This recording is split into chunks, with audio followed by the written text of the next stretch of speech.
ఓం గం గణపతయే నమః. స్వర్ణలక్ష్మి నమస్తే అస్తు. పరబ్రహ్మ స్వరూపిణి రాజ్యం దేహి ధనం దేహి సర్వకామాంచ దేహి మే. 12 రాసుల వారికి చక్కగా మన ప్రేక్షకులకి ప్రతి ఒక్కళ్ళకి గణపతిని స్వర్ణలక్ష్మి అమ్మవారిని మనం విశేషంగా ప్రార్థన చేద్దాం. గణపతి వల్ల ప్రతి ఒక్కళ్ళకి బుద్ధి సిద్ధి బుద్ధి చాలా ఇంటెలిజెన్స్ వాళ్ళ దగ్గర ఉండాలని, ఎలాంటి ఆటంకాలు లేకుండా ఉండాలని మనం కోరుకుంటూ, స్వర్ణలక్ష్మి అమ్మవారు ప్రతి ఒక్కళ్ళకి ప్రతి నిమిషం ఎంతో ఆనందకరంగా ఉత్సాహంగా ప్రతి ఒక్కళ్ళు ఉండే విధంగా వాళ్ళ మైండ్ సెట్ ప్రతిదీ శోభాయమానంగా వాళ్ళకి కళ్ళకు కనపడే విధంగా, ఆపర్చునిటీస్ అన్నీ వాళ్ళకి కనపడే విధంగా, అజ్ఞానం అనేది వాళ్ళకి లేకుండా ఉండాలని చెప్పేసి అమ్మవారు పరబ్రహ్మ స్వరూపిణి, అలాంటి బ్రహ్మానందాన్ని మనకు కలిగించాలని కోరుకుంటూ, అంతేకాకుండా రాజ్యం దేహి ప్రతి ఒక్కళ్ళకి అధికారము, పవరు, స్టేటస్, ఉద్యోగము ఏది కావాలంటే అది కోరుకునే విధంగా అమ్మవారు అందరికి ఇవ్వాలని. నెక్స్ట్ ధనం దేహి విపరీతంగా ప్రతి ఒక్కరికి ధన ప్రవాహం వాళ్ళ ఇంటిలో జీవనంలో ఉండాలి, వాళ్ళ బ్యాంక్ అకౌంట్లో డబ్బులు ఉండాలి. ధనానికి ఇది లేదు, మాకు అసలు దగ్గర ధనం అనేది ప్రాబ్లమే లేదు అన్న ఒక స్థితిలో ప్రతి ఒక్కళ్ళు ఉంచాలని. సర్వకామార్థ సిద్ధి వాళ్ళు ఏ క్షణం అయితే ఏదైతే కోరిక కోరుకుంటున్నారో ఆ క్షణం ఆ కోరిక తప్పకుండా ఇమ్మీడియట్గా నెరవేరాలని చెప్పేసి అమ్మవారిని మనం ప్రార్థన చేస్తూ, స్వర్ణలక్ష్మి అమ్మవారిని ప్రతి ఒక్కరికి అమ్మవారి యొక్క కరుణా కృప ఉండాలని, జీవితంతో ఉన్నతంగా ఎదగాలని చెప్పేసి మనం కోరుకుంటూ, సూర్యుడి గురించి సూర్యుడి యొక్క విశిష్టత తెలుసుకుందాం ముందు. తద్వారా మనం 12 రాశులు ఎలా ఉందో తెలుసుకుందాం. మనకి మకర సంక్రాంతి సెలబ్రేట్ చేసుకుంటాం కదా. సూర్యుడు మకర రాశిలోకి ప్రవేశించినప్పుడు అలా మనకి ఒక సంవత్సరంలో 12 సంక్రమణాలు ఉంటాయి. ఒక్కొక్క రాశిలోకి సూర్యుడు ప్రవేశించినప్పుడు ఆ రాశి పేరుతో మనం ఆ సంక్రమణ అంటాం. ఇప్పుడు మనకి వృషభ రాశి నుంచి మిథున రాశిలోకి సూర్యుడు ప్రవేశించడంతో దాన్ని మనకి మిథున సంక్రమణ అంటారు. ఇది 30 రోజులు ఉంటుంది. అంటే సూర్యుడు మిథున రాశిలో ఉండటం వల్ల మిగతా 12 రాశుల వారికి ఎలా ఉండబోతుంది అనేది ఈరోజు మనం చర్చించుకుందాం. దానికి ముందుగా అసలు సూర్యుడి యొక్క ఇంపార్టెన్స్ ఏంటి జ్యోతిష శాస్త్రం ప్రకారం. రెండోది, సూర్యుడు మన డే టు డే లైఫ్లో ప్రతి ఒక్కరికి ఏ విధంగా అసోసియేట్ అయ్యి ఉంటాడు, ఏ విధంగా సంబంధాన్ని కలిగి ఉంటారని మనం తెలుసుకుందాం. ఫస్ట్ సూర్యుడు వచ్చేటప్పటికి మనకి 8 రకాలుగా జ్యోతిష శాస్త్రంలో మనకి సంబంధం కలిగి ఉంటుంది. ఫస్ట్ ఏమని చెప్తారంటే ఆత్మకారకుడు, అంటే సెల్ఫ్ కాన్ఫిడెన్స్.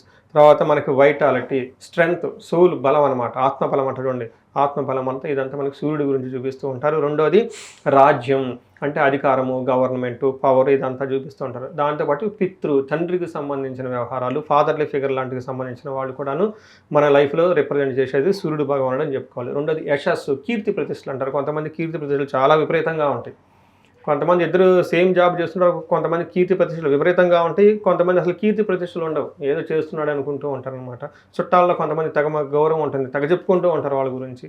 అదంతా యశస్సు అంటారు అనమాట. అంతేకాకుండా పదవి, ఏదైనా పవరు, స్టేటస్, ప్రమోషన్స్ ఇవన్నీ రావడానికి కూడా సూర్య భగవానుడి కారకుడు. అధికారం, వాటితో పాటు తేజస్సు, కాంతి, ముఖంలో వైటాలిటీ అంటారు చూడండి, ఇదంతా. దీంతో కూడా ఆరోగ్యం. ఫైనల్గా ఇలా 8 రకాలుగా ప్రతి ఒక్కళ్ళకి కూడాను సూర్య భగవానుడికి మనకి అనుసంధానం ఉంటుంది. ఆరోగ్యం చక్కగా ఉండాలన్నా కానీ సూర్యుడి యొక్క కృప మన మీదకు ఉండాలి. ఎవరి జాతకంలో అయితే సూర్యుడు సరిగా లేరు వాళ్ళ ఆరోగ్యం కూడా సరిగా ఉండదు అని చెప్తూ ఉంటారనమాట. ఈ ప్రకారంగా 8 రకాలుగా సూర్య భగవానుడు ఇండివిజువల్ ప్రతి ఒక్కళ్ళ జీవితంలో ప్రభావాన్ని కలిగిస్తూ ఉంటారు. అయితే ఈ మార్పు వల్ల 12 రాశుల వారికి ఎలా ఉందో కూడా మనం తెలుసుకోవచ్చు అనమాట. మనం కన్యరాశికి వాళ్ళు చూసుకుంటే ఒక శుభకరమైన మాసం అని మనం చెప్పుకోవచ్చు. సూర్యుడు వీళ్ళకి వచ్చే ఒక 60 డేస్ మంచి యోగ్యతను తీసుకొని వస్తూ ఉన్నారు. ఎందుకంటే సూర్యుడు 10వ స్థానంలో ఉంటే, ఉపఛాయ స్థానంలో ఉంటే విశేషమైన యోగ్యతను ఇస్తుంది అని శాస్త్రంలో వివరించడం జరిగింది.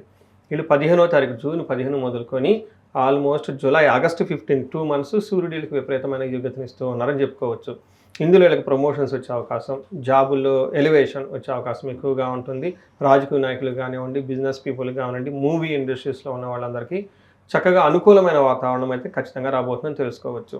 ఇందాక మనం ముందు చెప్పుకునే 8 రకాలైన ఏమంటారు ఆ విషయాలలో వీళ్ళకి చక్కగా ఉంటుంది. అందులోని ముఖ్యంగా ప్రొఫెషనల్ మ్యాటర్స్లో చాలా యాక్టివ్గా ఉంటారు. 10వ స్థానంలో ఉంటే తండ్రికి సంబంధించి కానివ్వండి, లేదంటే ఉద్యోగం, కీర్తి ప్రతిష్టలకు సంబంధించిన స్థానం కాబట్టి సూర్యుడు కూడా దానికి రిప్రజెంటేషన్ చేస్తూ ఉంటాడు. కాబట్టి తన ఓన్ ప్లేస్కి దిగ్బలం అంటారు అనమాట.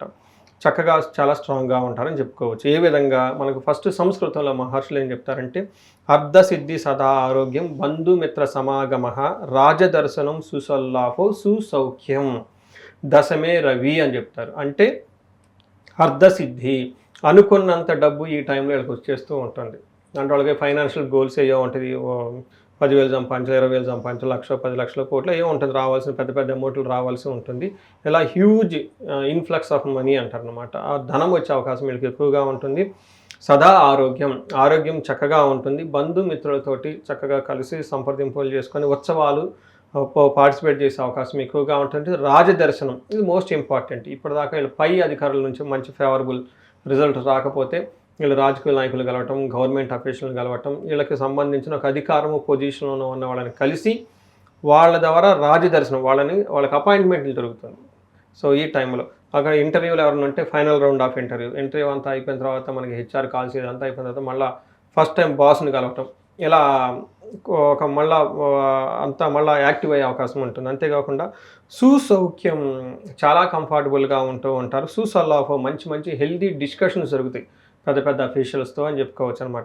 ఈ ప్రకారంగా పెద్దలతో సంపాదించడం, మంచి సౌఖ్యంగా ఉండటం, అధికారులను గెలవటం, బంధుమిత్రులతో కలిసి ఉండటం, ఆరోగ్యం బాగుండటం, ధనలాభం, ఇన్ని రకాల లాభాలు వీళ్ళకి చక్కగా ఉంటుంది. అయితే ఇంటికి సంబంధించిన వ్యవహారాల్లో కొంచెం టెన్షన్స్ ఉండే అవకాశం ఎక్కువగా ఉంటుంది. అంటే ఇంటికి సంబంధించిన వాతావరణం అంత సౌఖ్యంగా ఉండదు. కొంచెం మనకి ఏమంటారు, కార్లు కానివ్వండి, బంగళాలు కానివ్వండి, ఇలాంటి వాటికి సంబంధించి కొంచెం అసౌకర్యానికి గురే అవకాశం ఎక్కువగా ఉంటుంది ఇంటికి సంబంధించి. బట్ వేరే ప్రొఫెషనల్ మ్యాటర్స్లో చాలా చక్కగా బాగుంటుందని తెలుసుకోవచ్చండి. పరిహారాలకు చూసుకుంటే మనం ప్రతి ఒక్కరికి సూర్యుడికి సంబంధించిన సంపూర్ణ శాంతి పూజలు అని ఉంటాయి. అంటే సూర్యుడికి మనం ఏం చేసుకోవాలి, జపాలు, దానాలు, తర్పణాలు, హోమాలు ఇవి చేసుకుంటూ ఉంటే సరిపోతుంది. ఇంకా ఎవరైనా చేయించుకోగలిగితే శివుడికి మహారుద్రాభిషేకం, ఒక మహాన్యాసపూర్వక ఏకాదశి రుద్రాభిషేకం చేయించుకున్న చక్కగా పరిహారం ఉంటుంది. ముఖ్యంగా నేను ఎవరికైతే వయసు 35 నుంచి 45 సంవత్సరాలు ఉంటుందో వీళ్ళకి ఒక రీసెర్చ్ లాగా చేస్తూ ఉన్నాను.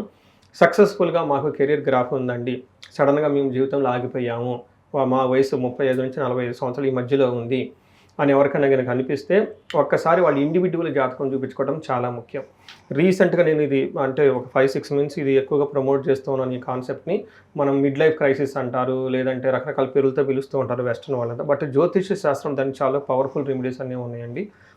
ఒక క్లాసికల్ ఎగ్జాంపుల్ చెప్పాలంటే ఒక లేడీ అమెరికా నుంచి కాల్ చేశారు. వాళ్ళకి దాదాపు 7 ఇయర్స్ ఒక కంపెనీలో మేనేజర్ ట్రాక్ రికార్డు ఉంది. అంతకుముందు కూడా ట్రాక్ రికార్డు ఉంది. వాళ్ళు కరెక్ట్గా 3 మంత్స్ ముందు జాబ్లో లే ఆఫ్లో పోయింది. జాబ్లో కాదు పోయింది, బట్ వీళ్ళ ఫ్రెండ్స్ అందరికి జాబ్లు వచ్చేసి వీళ్ళకి జాబ్ లేదు. ఫస్ట్ జాబ్ వాడడం నేను షాక్, ఎందుకంటే సక్సెస్ఫుల్ కెరీర్ కదండి. రెండోది వీళ్ళ ఫ్రెండ్స్కి జాబ్లు వచ్చేసి అందులో లే ఆఫ్లో పోయిన వాళ్ళకి వీళ్ళకి జాబ్ రాలేదు. ఏంటండి అని చెప్పేసి జాతకం చూపించుకున్నారు. ఎగ్జాక్ట్గా వీళ్ళకి రాహు మహాదశ స్టార్ట్ అయింది. ఎప్పుడైతే రాహు మహాదశ స్టార్ట్ అయిందో వీళ్ళకి వాళ్ళ జాతకంలో కాలసర్పదోషం యాక్టివేట్ అయింది. నేను చెప్పానండి మీకు కాలసర్పదోషం ఉందంటే నాకు చిన్నప్పుడు ఎవరో అన్నారని పెద్ద పట్టించుకోలేదండి అని చెప్పేసి. చూసారు, ఇప్పుడు ఈ వయసులో వాళ్ళకి కాలసర్పదోషం యాక్టివేట్ అయిపోయింది. ఇంకొకళ్ళకి ఏజ్ వచ్చేటప్పుడు దాదాపు 55 ఇయర్స్ ఏజ్ ఉంటుందంటే ఈ వయసులో భార్యాభర్తలు వచ్చేటప్పుడు గొడవపడి డైవర్స్లోకి వెళ్ళిపోతూ ఉన్నారు. ఏంటి అని చూసుకుంటేనంటే కళాత్ర శాపం ఇవి ఉన్నాయి చూడండి. వాళ్ళకు కూడా ఇద్దరు హైలీ అంటే 2 కేసుల్లో కూడా పర్సనల్ లైఫ్లో చాలా సక్సెస్ఫుల్గాను, ప్రొఫెషనల్ లైఫ్లో చాలా సక్సెస్ఫుల్గా ఉండి సడన్గా ఈ వయసులో ఇలాంటి ప్రాబ్లమ్స్ వస్తూ ఉంటాయి అన్నమాట. దీనికి జ్యోతిష శాస్త్రంలో చక్కటి పరిష్కారాలు ఉన్నాయి. వాళ్ళ ఇండివిజువల్ జాతకంలో ఏమేమి దశలు నడుస్తున్నాయి, వారి యొక్క గ్రహాలకు సంబంధించిన ఏమైనా దోషాలని అవి తెలుసుకొని ఆ పూజలు చేయించుకోవటం, ఏమైనా శాపాలు ఉన్నాయి ఇవి చాలా క్లిష్టంగా ఉంటాయి. శాపాలు వచ్చేటప్పుడు చాలా డీప్ రూటెడ్ అనమాట. ఈ జన్మలో కాదు, జన్మల నుంచి వస్తున్న శాపాలు ఇవన్నీ తగులుతూ ఉంటాయి. అవన్నీ తెలుసుకొని ఫస్ట్ దానికి సంబంధించిన పరిహారాలు చేసుకుంటే లైఫ్ 10 అంతలు ముందుకెళ్ళే అవకాశం ఉంటుంది. ప్రతి ఒక్కళ్ళు అష్టైశ్వర్యాలతోటి భోగభాగ్యాలతో తులదూగుతూ జీవితంలో ముందుకెళ్ళాలని చెప్పేసి మనం కోరుకుందామండి. నమస్తే.